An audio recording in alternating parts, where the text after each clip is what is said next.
ونستغفره ونعوذ بالله من شرور أنفسنا ومن سيئات أعمالنا من يهده الله فلا مضل له ومن يضلل فلا هادي له وأشهد أن لا إله إلا الله وحده لا شريك له وأشهد أن محمدًا عبده ورسوله يا أيها الذين آمنوا اتقوا الله حق تقاته ولا تموتن إلا وأنتم مسلمون يا أيها الناس اتقوا ربكم الذي خلقكم من نفس واحدة وخلق منها زوجها وبث منهما رجالا كثيرا ونساء واتقوا الله الذي تساءلون به والأرحام إن الله كان عليكم رقيبا يا أيها الذين آمنوا اتقوا الله وقولوا قولا سديدا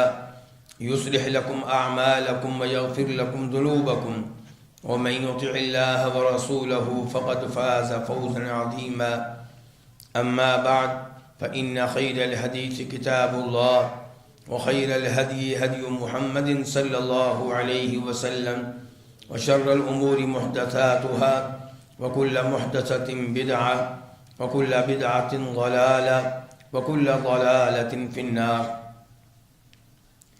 نبی علیہ السلام کو اللہ رب العزت نے بہت سے معجزات دیے۔ ان میں سے ایک معجزہ آپ کا رات کے تھوڑے سے حصے میں مسجد حرام سے مسجد اقصی تک کا سفر ہے، اور پھر وہاں سے ساتواں آسمان پہ جانا ہے، پھر واپس آنا ہے، اور یہ سب کچھ رات کے معمولی سے حصے میں ہوا ہے۔ جبکہ مکہ سے شام کا سفر، فلسطین کا سفر، مسجد اقصی کا سفر 40 دن کا ہے، 40 دن جانے کے، 40 دن آنے کے، 80 دن کا سفر آپ نے رات کے تھوڑے سے حصے میں کیا ہے، اور آسمان پہ جانا وہ ایک الگ سفر ہے، اسی سفر کا حصہ ہے، لیکن یعنی کہ وہ 80 میں داخل نہیں ہے۔ 80 ایام کے برابر سفر بنتا تھا مکہ سے فلسطین کا، آنے اور جانے کا، لیکن اللہ رب العزت کی طرف سے یہ معجزہ ہے، اللہ تعالیٰ نے آپ کو یہ اعزاز بخشا ہے، آپ کو یہ سعادت دی ہے کہ رات کے تھوڑے سے حصے میں یہ سارا سفر کرایا گیا ہے۔ سبحان الذی اسری بعبدہ لیلا من المسجد الحرام الی المسجد الاقصی الذی بارکنا حولہ لنریہ من آیاتنا انہ هو السمیع البصیر۔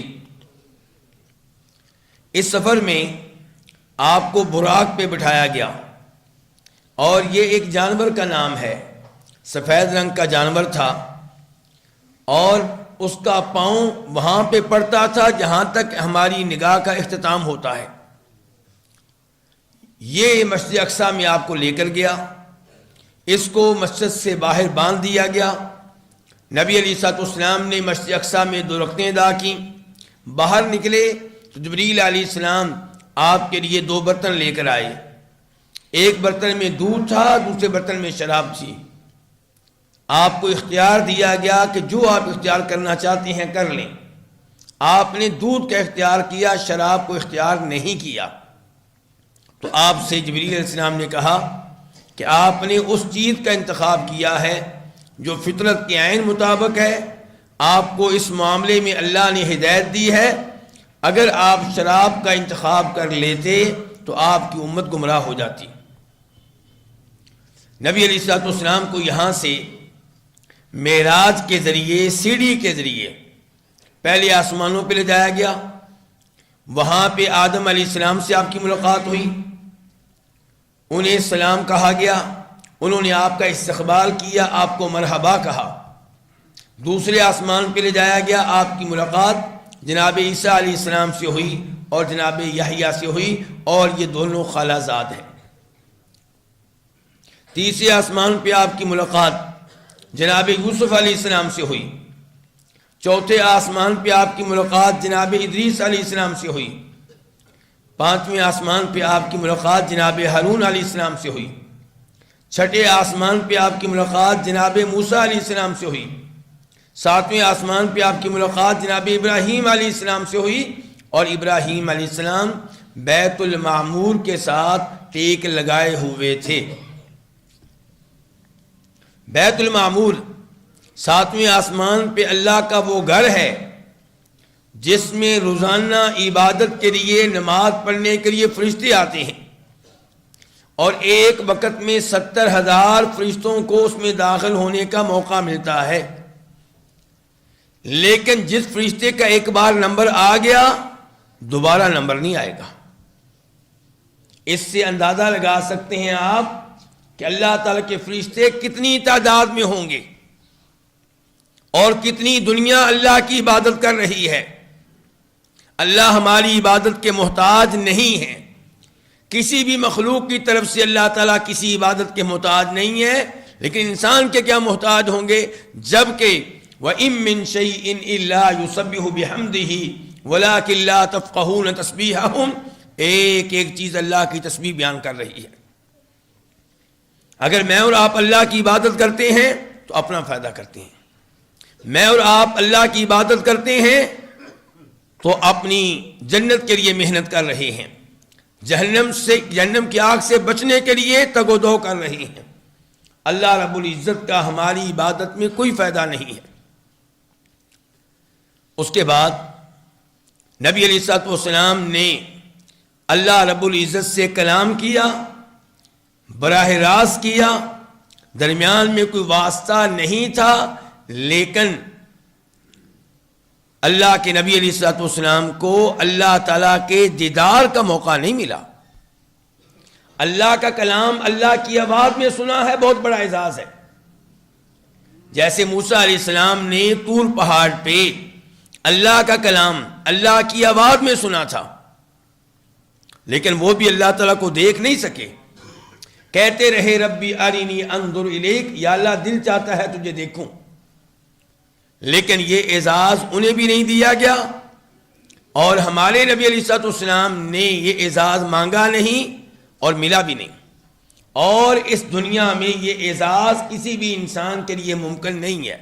البتہ روز قیامت وجوہ یومئذ ناظرہ الی ربہا ناظرہ، کئی چہرے ایسے ہوں گے جو تر و تازہ ہوں گے اور اپنے رب کا دیدار کر رہے ہوں گے۔ اہل جنت اللہ تعالیٰ کا دیدار کر سکیں گے۔ اللہ کا دیدار سب سے بڑی نعمت ہے، جنتی گواہی دیں گے کہ اس سے بڑی نعمت کوئی نہیں ہے۔ لیکن دنیا میں آنکھوں کے ساتھ بیداری کی حالت میں اللہ کا دیدار کرنا ممکن نہیں ہے۔ نبی علیہ الصلوۃ والسلام جب واپس آئے تو آپ بیت المقدس میں پھر حاضر ہوئے، اور یہاں پہ انبیاء کرام علیہم الصلوۃ والسلام موجود تھے۔ سارے انبیاء کرام کی آپ نے امامت کی، سب کو آپ نے نماز پڑھائی۔ واپس مکہ آئے، صبح آپ نے یہ واقعہ لوگوں کے سامنے رکھا، اور عام طور پہ اہل مکہ نے، قریش مکہ نے آپ کا مذاق اڑایا، اور انہوں نے سمجھا کہ اب ہمیں موقع ملے گا اس آدمی کی حقیقت کو واضح کرنے کا، نعوذ باللہ من ذالک، اور ہم لوگوں کو مطمئن کر سکیں گے کہ ہم نے کہا نہیں تھا کہ یہ آدمی جھوٹ بولتا ہے۔ وہ لوگ یہ خبر لے کر جناب صدیق کے پاس گئے، بڑی خوشی سے گئے، بڑی امیدوں کے ساتھ گئے کہ اس بار صدیق بھی آپ کی اس بات کا انکار کریں گے، تکذیب کریں گے، تصدیق و تائید نہیں کریں گے۔ لیکن ان کی امیدیں خاک میں مل گئیں جب جناب صدیق نے کہا کہ میں اس کی تصدیق کرتا ہوں، میں اس کی تائید کرتا ہوں اگر یہ بات انہوں نے بیان کی ہے تو۔ انہوں نے کہا ابو بکر کیا کہہ رہے ہیں آپ؟ کہا میں تو آپ کی اس بات کی تصدیق کرتا ہوں کہ صبح و شام اللہ کی طرف سے آپ پہ وحی نازل ہوتی ہے، تو میرے لیے اس واقعے کی تصدیق کرنا کون سا مشکل ہے۔ یہیں سے ان کو صدیق کہا گیا، اور کئی کمزور ایمان والے یہاں پہ اپنے ایمان پہ قائم نہ رہ سکے۔ میرے بھائیوں، اہل مکہ نے مذاق کیوں اڑایا؟ جناب صدیق کی تصدیق و تائید کی اہمیت کیوں ہوئی؟ چند کمزور ایمان والے اپنے ایمان پہ کیوں قائم نہ رہ سکے؟ اس لیے کہ نبی علیہ الصلوۃ والسلام نے بیان کیا تھا کہ رات کے معمولی سے حصے میں نے سفر کیا ہے مکہ سے بیت المقدس کا، اور ساتوں آسمانوں کی بھی سیر کی ہے۔ یہ بات ان کی عقل کے لحاظ سے غیر معقول تھی، اس قابل نہیں تھی کہ اس کی تصدیق و تائید کی جائے۔ اس سے پیغام یہ ملا کہ یہ واقعہ صرف خواب کا واقعہ نہیں ہے، یہ حقیقی سفر ہے۔ آپ کو جسم کے ساتھ اور آپ کی روح کے ساتھ، دونوں کے ساتھ اسراء کرایا گیا اور معراج کا واقعہ پیش آیا۔ آج کل کئی لوگ یہ بات بیان کرتے ہیں کہ شاید یہ صرف خواب تھا، حقیقت میں سفر نہیں تھا، خواب ہی خواب میں آپ نے سب کچھ دیکھا، جبکہ یہ موقف غلط ہے۔ خواب میں آپ نے یقیناً یہ دیکھا ہوگا پہلے، اس کے بعد حقیقتاً آپ کو جسم اور روح دونوں کے ساتھ مسجد اقصی لے جایا گیا، ساتوں آسمانوں پہ لے جایا گیا۔ جو لوگ اس بہت بڑے سفر کو، اس بہت بڑی نشانی کو، اس بہت بڑی سعادت کو، اس بہت بڑے اعزاز کو صرف خواب قرار دینا چاہتے ہیں، حقیقی سفر نہیں، موجودہ زمانے میں ان میں سر فہرست ہیں جاوید احمد غامدی۔ جاوید احمد غامدی کا نبی علیہ الصلوۃ والسلام کے معجزات کے انکار میں بہت بڑا ہاتھ ہے، اور یہی کچھ پہلے کر چکے ہیں اس کے اساتذہ۔ سر سید احمد خان سے آپ شروع ہو جائیں تو یہ وہ لوگ ہیں جو معجزات کا عام طور پہ انکار کرنے والے ہیں، سبھی معجزات کا یا بہت سے معجزات کا۔ اس لیے ہمیشہ کہا کرتا ہوں اور علماء کرام کہا کرتے ہیں کہ ایسے لوگوں کی گفتگو سننے سے گریز کیا جائے، اپنے بچوں کو بھی ایسے لوگوں سے دور رکھا جائے۔ جاوید احمد غامدی کے دین پہ رہیں گے تو بہت سی ایسی چیزیں جو اسلام نے حلال قرار دی ہیں وہ حرام ہو جائیں گی، اور جو حرام قرار دی ہیں وہ حلال ہو جائیں گی۔ ان کے دین پہ رہیں گے میوزک حلال ہو جائے گا، ان کے دین پہ رہیں گے عورتوں سے مصافحہ کرنا حلال ہو جائے گا۔ تو اس لیے ایسے مفکرین کی گفتگو سننے سے اپنی فیملی کو دور رکھا جائے، جن کی وجہ سے آپ کے ایمان پہ سوالیہ نشان کھڑا ہو سکتا ہے۔ تو اللہ تعالیٰ کہتے ہیں سبحان الذی اسریٰ بعبدہ، پاک ہے وہ ذات جس نے اپنے بندے کو سیر کرائی۔ بندہ جسم اور روح دو چیزوں کا نام ہے، صرف روح کا نام نہیں ہے، تو اس لیے یہ حقیقی سفر ہے۔ اور اسی لیے تو اہل مکہ نے مذاق اڑایا تھا۔ اگر آپ کہتے خواب تھا تو کسی نے انکار نہیں کرنا تھا، کسی نے مذاق نہیں اڑانا تھا۔ خواب کا کیا ہے؟ جو چاہے سو خواب دیکھے، خواب ہی خواب میں آپ جو مرضی دیکھ لیں۔ مسئلہ تب کھڑا ہوا جب آپ کہہ رہے تھے کہ حقیقی سفر ہے، اسی لیے اہل مکہ نے مذاق اڑایا، اسی لیے جناب صدیق کا تائید کرنا اور تصدیق کرنا ایک بہت بڑی بات ٹھہری، اسی لیے کمزور ایمان والے اپنے ایمان پہ قائم نہ رہ سکے۔ اللہ رب العزت اس واقعے کے بارے میں کہتے ہیں وَمَا جَعَلْنَا الرُّؤْيَا الَّتِي أَرَيْنَاكَ إِلَّا فِتْنَةً لِلنَّاسِ، کہ یہ جو منظر ہم نے آپ کو دکھایا یہ اسی لیے تھا تاکہ لوگوں کی آزمائش ہو سکے کہ وہ اس کی تصدیق کرتے ہیں یا تردید کرتے ہیں۔ یہاں پہ لفظ بولا گیا الرؤیا، اس لفظ کو لے کر جاوید احمد غامدی جیسے کئی لوگ کہتے ہیں کہ الرؤیا یہ تو خواب کے لیے آتا ہے، لیکن عبداللہ ابن عباس سے پوچھئے، صحابی سے پوچھئے، عربی کے ماسٹر و ماہر سے پوچھئے آپ کیا کہتے ہیں رؤیا کے بارے میں۔ وہ کہتے ہیں بخاری شریف کی حدیث ہے ہی رؤیا عین، یہ منظر آپ نے اپنی آنکھوں سے دیکھا، دل کا منظر نہیں ہے، پہلے آنکھوں کا منظر ہے پھر دل کا منظر ہے۔ ہی رؤیا عین، یہ نبی علیہ الصلوۃ والسلام کو منظر دکھایا گیا، حقیقتاً دکھایا گیا، اور اسی لیے تو اللہ تعالی نے کہا ہے کہ لقد رأى من آیات ربہ الکبریٰ، کہ اس سفر میں آپ نے اللہ کی بڑی بڑی نشانیاں دیکھی۔ اسی لیے کہا گیا ہے ما زاغ البصر وما طغى، کہ اس سفر میں آپ کی نگاہ دائیں بائیں نہیں ہوئی، آپ کی نگاہ اپنی ہاتھ سے آگے نہیں بڑھی، نگاہ کا لفظ استعمال کیا گیا ہے، اور نگاہ کا تعلق روح کے ساتھ نہیں ہوتا، جسم کے ساتھ ہوتا ہے۔ اس لیے یہ بیداری کا واقعہ ہے، حقیقی سفر ہے، جسم اور روح دونوں کے ساتھ ہے، اور اس کے اوپر ایمان لانا ہوگا۔ 20 کے قریب صحابہ کرام نے اسراء و معراج کی احادیث کو روایت کیا ہے، اور یہ احادیث متواتر کے درجے کو پہنچتی ہیں۔ ضرورت اس بات کی ہے کہ اس واقعہ پہ ایمان لایا جائے، لیکن اس واقعے کو سالانہ طور پہ منانا، 27 رجب اس رات کو جاگنا، شب بیداری کا اہتمام کرنا، چراغاں کرنا، یہ چیز بھی نبی علیہ الصلوۃ والسلام اور صحابہ کرام سے ثابت نہیں ہے، بلکہ یہ بھی ثابت نہیں ہے کہ یہ واقعہ معراج کے رجب کے مہینے میں ہوا، یہ بھی ثابت نہیں ہے کہ 27ویں رات کو ہوا۔ نہ مہینہ معلوم ہے اور نہ تاریخ معلوم ہے، البتہ واقعہ حقیقت ہے، اس پہ ایمان لانا واجب ہے۔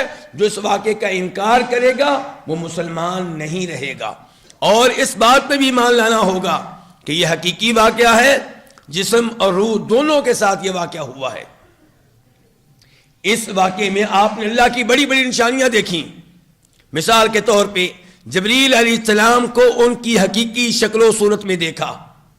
نبی علیہ السلام نے جب بھی جبریل کو دیکھا وہ انسانی شکل میں ہوتے تھے، لیکن زندگی میں صرف 2 بار آپ نے جبریل علیہ السلام کو ان کی حقیقی شکل و صورت میں دیکھا ہے، اور جب دیکھا فرمایا ان کا جسم اتنا بڑا تھا کہ ان کی جسامت نے آسمان و زمین کے مابین خلا کو پر کر رکھا تھا۔ ان کے 600 پر تھے۔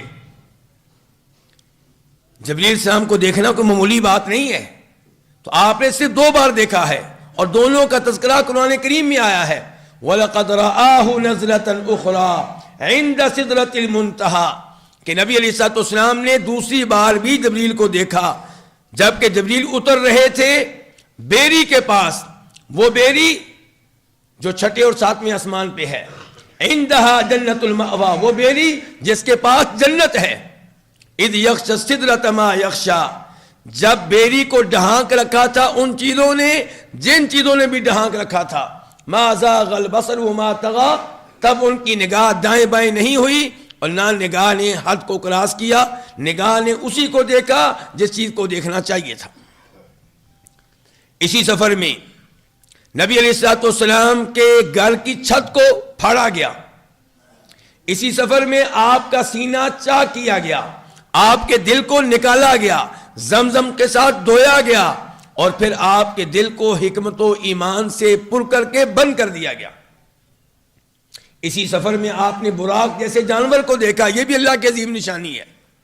اسی سفر میں آپ نے انبیاء کرام علیہم السلام کی زیارت کی۔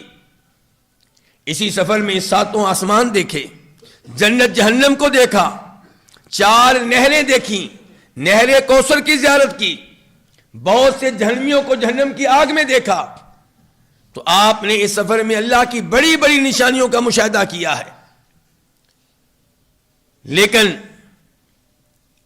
اس رات کو منانا 27 رجب کی رات کے طور پہ یہ نبی علیہ السلام اور صحابہ کرام سے ثابت نہیں ہے۔ واقعے پہ ایمان لانا بھی ضروری اور اسے منانا بھی غلط۔ اعتدال کا راستہ بہترین راستہ ہے، نہ دائیں طرف جائیں نہ بائیں طرف جائیں، نہ ان کے سائڈ پہ کھڑے ہوں جو کہتے ہیں کہ صرف خواب ہے اور حقیقی سفر نہیں ہے، اور نہ ہی آپ ان کی سائڈ پہ کھڑے ہوں جو اس واقعے کو حقیقتاً مانتے ہوئے پھر اس کا جشن مناتے ہیں، 27ویں رات کو جاگتے ہیں اور چراغاں کا اہتمام کرتے ہیں، شب بیداری کا اہتمام کرتے ہیں۔ ہم نے نہ ان کے ساتھ کھڑے ہونا ہے نہ ان کے ساتھ کھڑے ہونا ہے، ہم نے قرآن و حدیث پہ رہنا ہے، صحابہ کرام کے عقیدے پہ رہنا ہے، سلف صالحین کے عقیدے پہ رہنا ہے۔ اللہ رب العزت سے دعا ہے کہ اللہ تعالیٰ اس واقعے پہ صحیح معنوں میں ایمان لانے کی توفیق بخشے۔ وآخر دعوانا الحمدللہ رب العالمین۔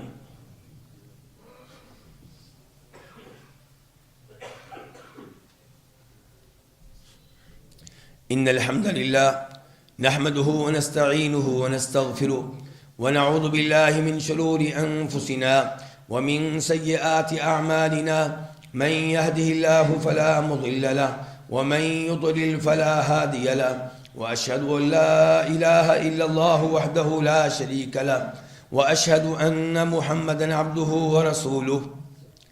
اس واقعے کا جو پیغام ہے، اس واقعے سے جو سبق حاصل ہوتے ہیں ان پہ توجہ ہونی چاہیے۔ مثال کے طور پہ مسلم شریف کی حدیث ہے کہ نبی علیہ الصلوۃ والسلام کو اس سفر میں 3 چیزیں دی گئیں۔ نمبر 1، 5 نمازیں۔ تو دیکھنا یہ ہے کہ ہم یہ 5 نمازیں پڑھتے ہیں یا نہیں پڑھتے۔ نماز وہ عظیم عبادت جو اللہ نے آپ پہ فرض کی تو زمین پہ نہیں، اس وقت آپ کو آسمانوں پہ بلایا گیا، 7ویں آسمان پہ بلا کے آپ پہ یہ عبادت فرض کی گئی۔ اس عبادت کے معاملے میں اور آپ کہاں کھڑے ہیں؟ دوسرے نمبر پہ آپ کو اس سفر میں سورہ بقرہ کی آخری 2 آیتیں دی گئیں، آمن الرسول بما انزل الیہ من ربہ والمؤمنون۔ کیا روزانہ رات کو ہم یہ 2 آیتیں پڑھتے ہیں؟ کیا ہم نے ان 2 آیتوں کی تفسیر سیکھی ہے؟ تیسرے نمبر پہ آپ کو خوشخبری دی گئی کہ آپ کی امت کے وہ لوگ جو شرک سے دور رہیں گے، توحید کے اوپر فوت ہوں گے، ان کو بالآخر جنت میں بھیجا جائے گا، ہمیشہ ہمیشہ کے لیے جہنم میں نہیں رہیں گے۔ تو اب اس کے لحاظ سے غور یہ کریں کہ میں اور میرے رشتہ دار کیا واقعی شرک سے دور ہیں، اور کیا کبیرہ گناہوں سے ہم دور ہیں یا نہیں؟ کیونکہ کبیرہ گناہوں کے بارے میں یہ گارنٹی نہیں ہے کہ کبیرہ گناہوں کا ارتکاب کرنے والا براہ راست جنت میں جائے گا، اور جہنم کی آگ میں 1 دن رہنا، 1 منٹ رہنا، 1 سیکنڈ رہنا مشکل ہے۔ تو کیا کبیرہ گناہوں سے بچنے کے لیے میں اور آپ، میرے اور آپ کے رشتہ دار، میرے اور آپ کے دوست احباب محنت کر رہے ہیں؟ جوے سے دور رہنے کی کوشش کرتے ہیں، سود سے دور رہنے کی کوشش کرتے ہیں، بدکاری سے دور رہنے کی کوشش کرتے ہیں، اپنے بچوں کو اور اپنے آپ کو ان گناہوں کی طرف لے جانے والے ماحول سے بچانے کی کوشش کرتے ہیں؟ یہ غور کرنے کی ضرورت ہے۔ پھر یہ کہ اس سفر میں آپ نے دودھ کو اختیار کیا، شراب کو نہیں، تو کیا میں اور آپ اپنے بچوں کو نشے سے، شراب سے، سگریٹ سے بچانے کی کوشش کر رہے ہیں؟ اس پہ غور کرنے کی ضرورت ہے۔ آپ نے سفر میں دیکھا کہ کئی لوگ جہنم کی آگ میں ہیں اور پیتل کے ناخنوں سے، تانبے کے ناخنوں سے اپنے چہروں کو، سینوں کو نوچ رہے ہیں۔ پوچھا گیا تو بتایا گیا یہ وہ لوگ ہیں جو دوسروں کی غیبت کیا کرتے تھے، دوسروں کے جرائم کا تذکرہ ان کی عدم موجودگی میں کیا کرتے تھے۔ جرائم موجود تھے، لیکن آپ ان جرائم کا تذکرہ کسی کی عدم موجودگی میں کیوں کریں؟ اس کی بے عزتی کرنے کی کیوں کوشش کریں؟ اس کی عزت کو داغدار کرنے کی کوشش کیوں کریں؟ بہت بڑا جرم ہے، بہت بڑا گناہ ہے۔ بدکار لوگوں کو جہنم کی آگ میں دیکھا، سود لینے والوں کو جہنم کی آگ میں دیکھا۔ اس سفر سے یہ بھی پتا چلا کہ برزخ کا عذاب ایک حقیقت ہے، کیونکہ جن کو آپ نے دیکھا وہ اس وقت جہنم میں موجود ہیں جبکہ ابھی تو قیامت واقع نہیں ہوئی، تو پہلے جہنم میں کیسے چلے گئے؟ تو یہ کیا ہے؟ برزخ کا عذاب۔ انسان جب فوت ہو جاتا ہے اس وقت سے لے کر قیامت تک اٹھائے جانے سے پہلے جو مرحلہ ہے زندگی کا، یہ برزخی مرحلہ ہے۔ اس میں کسی کو نعمتیں ملتی ہیں، کسی کو عذاب ملتا ہے۔ تو آپ نے کئی لوگوں کو جہنم کی آگ میں دیکھا، اور موسیٰ علیہ السلام کو آپ نے دیکھا، مسلم شریف کی حدیث ہے کہ وہ قبر میں نماز پڑھ رہے تھے۔ یہ کیا ہوا؟ یہ اللہ کی نعمت ہوئی۔ اہل ایمان کو قبر میں نماز پڑھنے کا موقع ملے، یہ اللہ کا احسان ہوا، یہ اللہ کی نعمت ہوئی۔ کیونکہ انبیاء کرام علیہ السلام شوق سے نماز پڑھتے تھے، ان کو مزہ آتا تھا، وہ ہماری طرح نہیں تھے، بوجھ نہیں سمجھتے تھے، وہ اس کو نعمت سمجھتے تھے کہ اللہ نے مجھے نماز پڑھنے کا موقع دیا ہے۔ انبیاء کرام علیہ السلام، ان کی جو قبر کی زندگی ہے اس کو برزخی زندگی کہا جاتا ہے، اور اس زندگی میں انبیاء کرام علیہ السلام زندہ ہیں، لیکن دنیا والی زندگی نہیں ہے۔ ہمارا ان کے ساتھ کوئی تعلق قائم نہیں ہو سکتا، وہ ہماری آواز نہیں سن سکتے، ہم ان سے گفتگو نہیں کر سکتے، لیکن وہاں کی زندگی کے لحاظ سے وہ زندہ ہیں۔ لیکن وہ زندگی صرف انبیاء کرام کو حاصل نہیں ہے، دوسرے لوگوں کو بھی حاصل ہے، لیکن نبیوں کی زندگی سب سے اعلیٰ، سب سے مقدس، سب سے محترم، سب سے زیادہ نعمتوں والی، ورنہ فرعون کو بھی وہ زندگی حاصل ہے لیکن عذاب ہو رہا ہے۔ اگر فرعون کو زندگی حاصل نہیں ہے تو عذاب کیسے اس کو محسوس ہوگا؟ النار یعرضون علیہا غدوا وعشیا، تو برزخ کی زندگی کفار کو بھی حاصل، اہل ایمان کو بھی حاصل، انبیاء کرام علیہم السلام کو حاصل، لیکن نبیوں کی زندگی سب سے اعلیٰ۔ لیکن اس زندگی کا دنیا والوں سے کوئی تعلق نہیں ہے۔ وما انت بمسمع فی القبور، جو بھی قبروں میں جا چکے آپ انہیں اپنی آواز نہیں سنا سکتے۔ انک لا تسمع الموتى، فوت شدہ کو آپ اپنی آواز نہیں سنا سکتے۔ البتہ یہ بات درست ہے کہ جب ہم مردے کو دفن کر کے واپس آتے ہیں تب وہ ہمارے قدموں کی آہٹ کو سنتا ہے، اور وہاں پہ بھی یہ کہا گیا قدموں کی آہٹ، یہ نہیں کہا گیا تمہارے رونے کی آوازیں سنتا ہے، یہ نہیں کہا گیا تمہاری دعائیں سنتا ہے، اور یہ نہیں کہا گیا کہ جب بھی قبرستان میں جائیں گے ہر بار تمہارے قدموں کی آہٹ کو سنے گا، نہیں۔ عام اصول یہ ہے کہ مردے نہیں سنتے، لیکن جب مردے کو دفن کر کے واپس آتے ہیں تب وہ جانے والوں کے قدموں کی آہٹ کو سنتا ہے۔ ہمارا قرآن پہ بھی ایمان، حدیث پہ بھی ایمان، قرآن و حدیث میں کبھی تضاد نہیں ہو سکتا۔ اللہ رب العزت سے دعا ہے کہ اللہ تعالی ہمیں صحیح معنوں میں عقائد اپنانے کی توفیق عنایت فرمائے، قرآن و حدیث پہ ایمان لانے کی توفیق بخشے۔